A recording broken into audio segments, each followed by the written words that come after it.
played in 2016 at the Ultimate Blitz Challenge Tournament, where Garry Kasparov fought against the best chess players in the United States. Fabiano Caruana opens with knight f3, knight f6.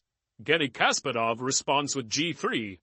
This is the ready opening, and now we'll see what Garry Kasparov has in store against this boring start. We have complete symmetry. Apparently Garry wants to play this game quickly. This is, by the way, the last game in this tournament, and perhaps Garry is already tired. He's not a young man anymore. As you know, he gave up chess quite a long time ago. But let's get back to the game. So far we have an unhurried development. Garry Kasparov plays following the old Indian defense.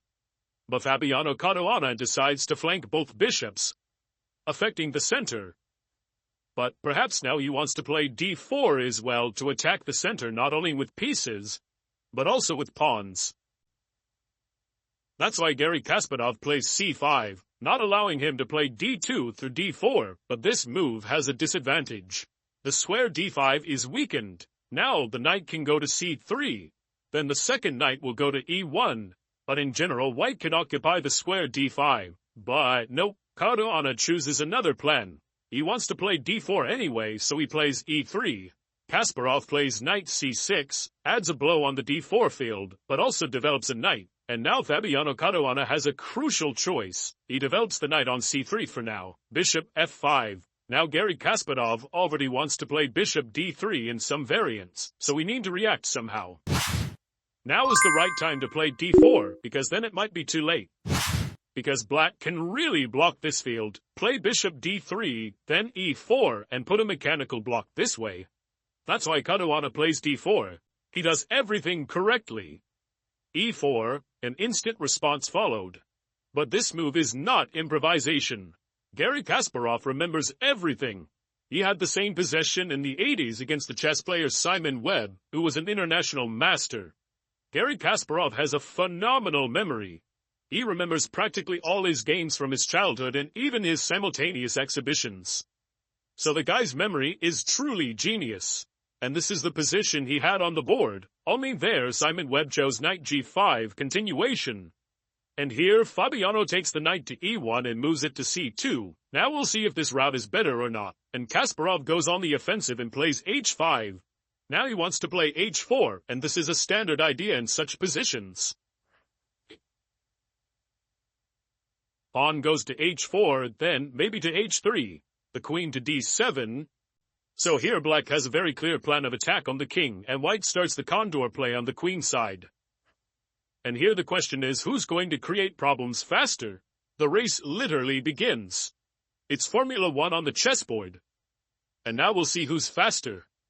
The 53-year-old Kasparov or the 24-year-old Fabiano Caruana. In chess, speed's not determined by years, as you understand, but by skill.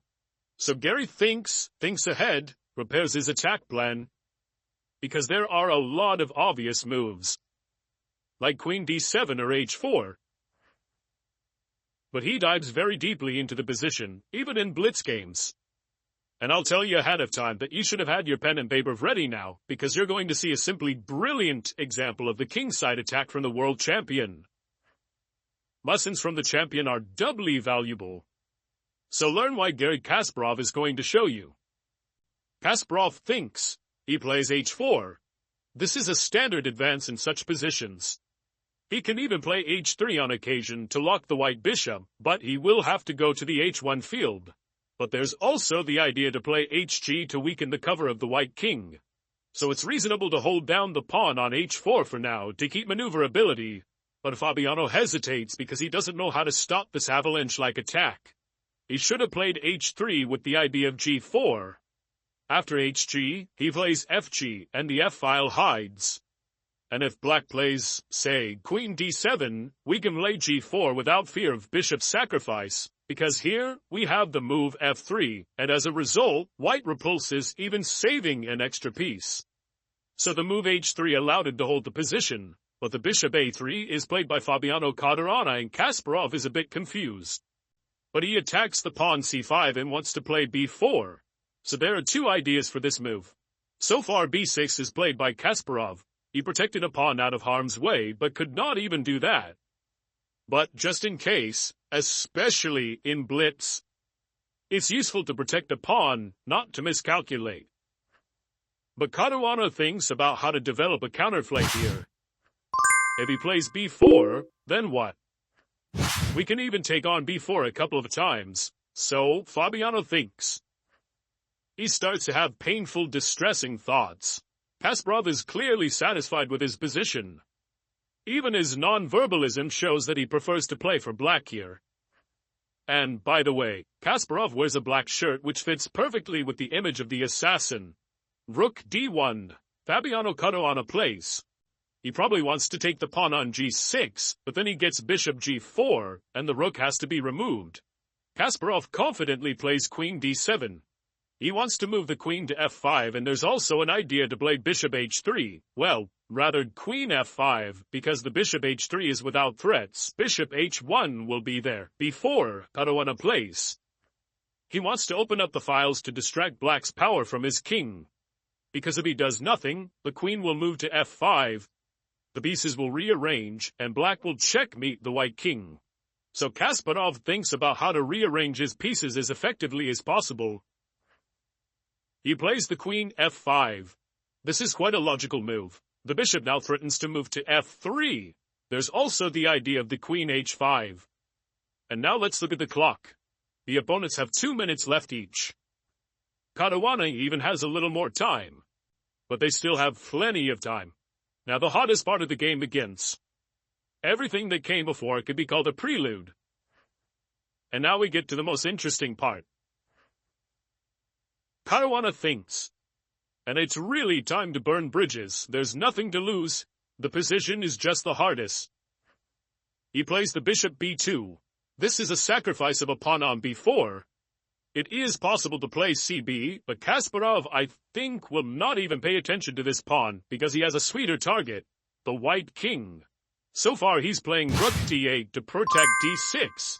Now there's no dc move because after dc, black captures the d file. It's not so easy to suggest something good for Fabiano though. He plays the knight b5.